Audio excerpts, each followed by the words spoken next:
какой ты милый, ой, какой ты классный, или хочу поплакать, хочу на ручки и так далее. Друзья, я думаю, вы поняли, что в этом видео речь пойдет у нас про восходящих раков, и это видео будет для вас актуально и полезно, если ваш асцендент или, простыми словами, восходящий знак находится в знаке рака, а также мы подробно поговорим про характеристику рака, тот принцип действия, в который могут окрашиваться планеты в вашем гороскопе, попадая в этот знак.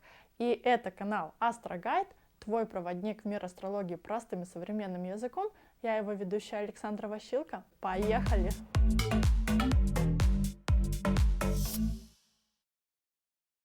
Рак — это 4-й знак зодиака в зодиакальном круге, но первый представитель стихии воды. И я думаю, всем вам известна фраза: ну, что ты тут здесь льешь свои рачьи слезы, потому что водная стихия обволакивает этот знак зодиака, и слез, и эмоций у таких людей, конечно же, очень и очень много. Раки даже считаются эмоциональными хранителями. И этот знак, он как лунный свет в ночи, обладает уникальными качествами. И качества его, по сути, связаны именно с 4-м домом гороскопа, который у нас символизирует эмоции, внутреннюю гармонию, ощущение внутреннего счастья, спокойствие, домашний уют, домашнюю атмосферу. Ведь рак — это такой крабик с панцирем, то есть крабик, у которого есть свой домик, в который он с удовольствием прячется, чтобы скрыться от любых невзгод и побыть именно наедине с собой, прочувствовать свои эмоции, попереживать, поплакать вдали от чужих глаз. Потому что рак — это первый представитель стихии воды. Поэтому все, что касается эмоций, это только его эмоции. Чужие эмоции, по сути, рака не сильно-то волнуют. Его волнует только его мироощущение и то, как он чувствует себя в той либо иной ситуации. И так уж сложилось, что раки обладают очень высокой чувствительностью. И они чувствуют и переживают мир достаточно на глубоком уровне. И вот представьте себе, например, глубокое озеро, спокойное, мистическое на первый взгляд, но полное жизни и тайн под поверхностью. И такими у нас получаются раки. Вот если вскрыть эту поверхность, то все начнет выливаться наружу. И раки — это не те люди, которые будут держать все эмоции в себе, а они наоборот, как бы вываливают все, что в них накопилось, как только произойдет соприкосновение с каким-то объектом. И неважно, хочешь ты слушать рака или не хочешь, все равно готовь уши и попкорн, потому что история будет долгая. И если вы присмотритесь, то в своих историях раки рассказывают не про факт событий, а про свои чувства, про свои эмоции, как они переживали, что испытывали, где что у них болело и с какой силой и так далее. То есть тут все про состояние. Поэтому рак — это самый эмоциональный знак зодиака, и он чувствует мир с необыкновенной глубиной и интенсивностью. То есть внутри рака бурлит океан чувств, и он всегда готов поделиться этими своими эмоциональными богатствами с окружающими. И как результат, эта чувствительность рака делает его очень уязвимым перед миром. И в первую очередь именно на психоэмоциональном уровне. И он может сильно переживать критику, либо какие-то отрицательные эмоции, потому что его душа достаточно нежная. И он нуждается в понимании и в поддержке. Но тут надо все-таки отметить, что мужчины раки и девушки раки все-таки немножко разные. Да и мужчины как бы приучены в наших реалиях, что мужики не плачут. Поэтому у мужчин все-таки акцент идет больше на семейственность, на создание уюта в доме. И они менее демонстрируют свои чувства, либо демонстрируют их все-таки в словесном и в каком-то спокойном тоне. А вот у девушек гуляй, душа, гуляй эмоционально, ни в чем себе не отказывай, и в выражениях тоже не сдерживайся. То есть у девушки все-таки более ранимые, более чувственные. И вот если поговорить про семейные ценности, то семья — это не просто слово для рака, это святое понятие. И люди с восходящим раком готовы делать все ради своих близких, ради своей семьи. И они настолько качественно создают вокруг себя домашний уют, что каждый чувствует себя в безопасности. Раки обожают заботиться о своих близких, и они готовы приложить, прям максимум усилий, чтобы защитить, поддержать родных абсолютно в любой ситуации, и не только в трудную минуту, потому что для них все-таки семья — это святое. И у раков очень проявлена любовь к дому. Это их убежище, то есть Тут актуальна поговорка, что «мой дом– моя крепость».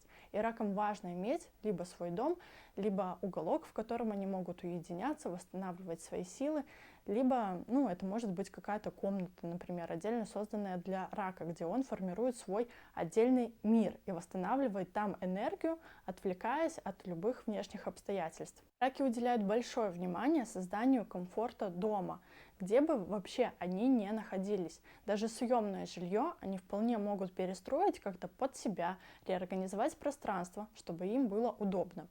И еще раки это отличные кулинары. И вот с помощью еды они тоже могут создавать домашнюю атмосферу. И готовят раки, как принято говорить, вот с любовью, да, и в какой-то степени готовка даже может напоминать блюда, которые готовила мама или бабушка в детстве. И вот это получается у них как-то вполне интуитивно, а не по каким-то там заученным рецептам и ГОСТам. Бережливость. Еще одна черта для рака.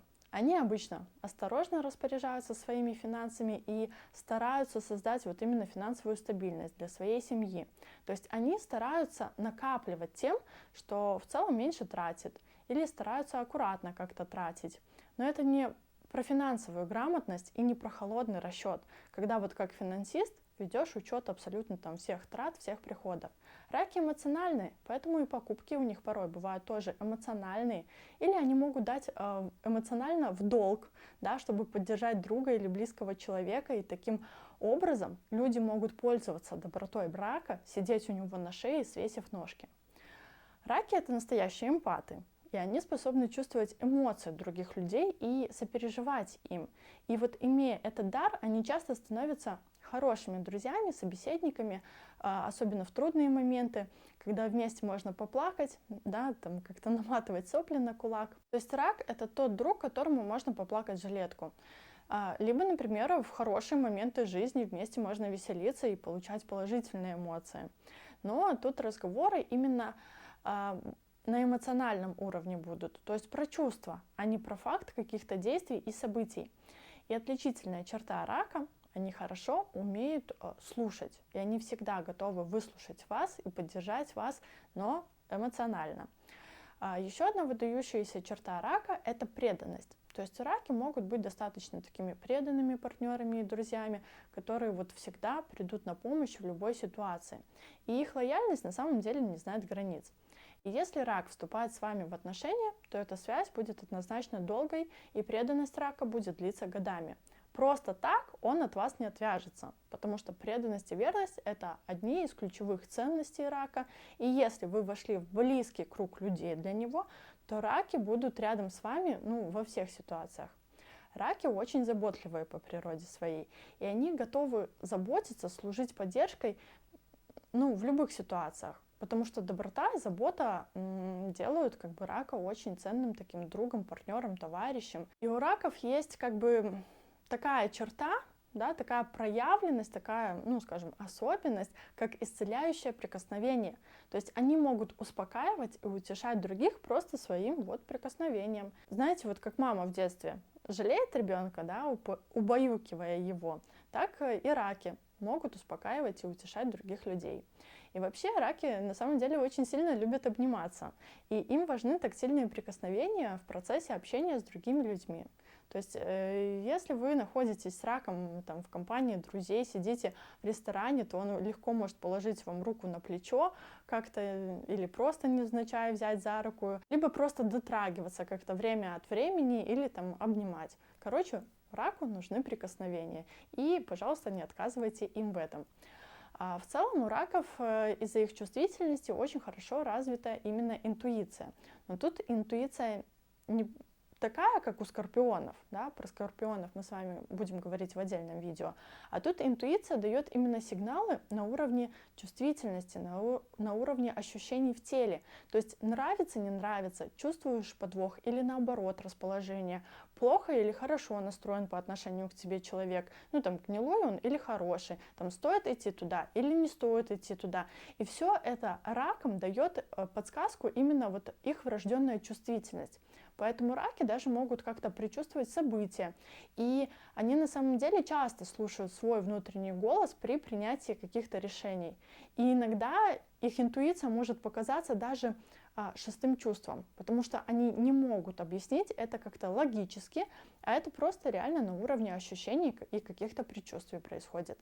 И даже если восходящие раки занимают, например, руководящую должность в компании, то свои решения они тоже могут принимать, опираясь на свою внутреннюю чуйку, на свою интуицию. И в целом раки могут успешно двигаться вперед и развиваться в профессиональном плане, даже если обстоятельства кажутся какими-то сложными. То есть их настойчивость помогает им преодолевать трудности, и, стиснув зубы, раки могут даже выдавать хорошие результаты, несмотря на свою мягкость и, кажется, аморфность поведения. Однако у раков есть все-таки свои слабости, и их чувствительность может иногда делать их очень уязвимыми перед критикой.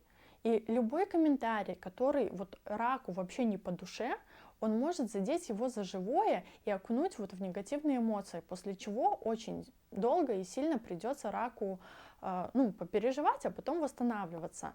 То есть это, по сути, как рана на их сердце. И раки могут достаточно долго переживать прошлые события, прошлые обиды. Поэтому даже если вот вы как-то хотите покритиковать рака, то делайте это деликатно. Иначе они будут склонны впасть в депрессию и долго восстанавливаться после нее.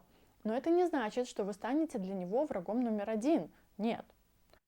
Раки по-прежнему будут вас любить, хорошо к вам относиться, а вот ваши комментарии просто будут, скажем так, терзать и ранить душу рака, нанося ему страдания.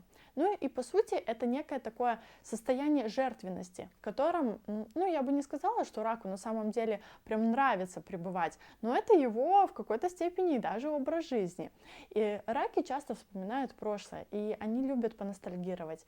То есть они ценят воспоминания, потому что прошлое рака — это, часть самого рака, самого человека, которое вот вычеркнуть из жизни просто невозможно. И вот часто в речи рака можно заметить такие фразы: «А вот раньше было так-то», «А вот помнишь, было такое». То есть они имеют свойство окунаться в прошлое. И раки — это тоже достаточно творческие люди, и они могут проявлять себя в искусстве, в литературе, в музыке или в каких-то вот других творческих сферах. И их чувствительность и вот воображение позволяют им выражать себя через, например, писательство. То есть творческие сферы, вот где необходимо применять фантазию, потому что с фантазией и воображением у раков все-таки все хорошо. И вот в результате их творчества может быть отражен разный спектр эмоций, которые испытывал рак. То есть вот настроение создателя сразу считывается. Раки также очень любят пребывать на природе, и желательно у воды, которая будет успокаивать и гармонизировать их ум. Такие люди часто имеют глубокую связь с природой и окружающей средой, и они могут даже стать такими страстными защитниками природы. И еще они очень любят животных и заботятся о них как о людях. То есть они могут спокойно приютить там несколько кошечек, несколько собачек у себя дома, либо не упустят момента, чтобы не потискать какое-нибудь животное, например, в городе, если они его случайно заметят. И все-таки, что касается отношений, то в отношениях раки ищут такую глубокую эмоциональную связь, и они нуждаются в понимании, в поддержке от своего партнера. И для них важно чувствовать себя вот защищенными, любимыми. И должна присутствовать вот эта эмоциональная близость и понимание в отношениях. Раки готовы делиться своими чувствами и ждут того же от своих партнеров взамен. Но даже несмотря на свою повышенную эмоциональность, у раков частенько проскальзывает отличное чувство юмора. Это такое, что они сами могут поднимать настроение окружающим. Раки приносят тепло и заботу в мир вокруг себя. Поэтому если посмотреть, с кем лучше всего раку дружить и с кем он совместим, то это однозначно представители водной стихии: скорпион, рыбы, раки. И с ними рак будет на одной волне. Но я бы сказала, что тогда получится ядерная смесь, потому что когда много воды, это гиперэмоциональность, и эмоция погонять будет. Поэтому в таких отношениях не соскучишься, и слез, и переживаний будет очень много. Но опять же, это классическая ДНК этих знаков, поэтому для них это абсолютно норма. А вот кармически ракам подходят козероги. И козероги — это представители земной стихии, это стабильность. То есть Раки в отношениях транслируют какую-то мягкость, заботу, ранимость, семейные ценности. А Козерог наоборот, он транслирует трудолюбие, ответственность, жестокость, прагматичный подход. И им на самом деле есть чему друг у друга поучиться. Но это мы с вами будем обсуждать в другом видео, поэтому обязательно подписывайтесь на канал, ставьте лайк, посмотрите этот плейлист, чтобы понимать своих родных и близких еще лучше. А с вами была Саша Ващилко, и до новых встреч! Я устала, хочу на ручки.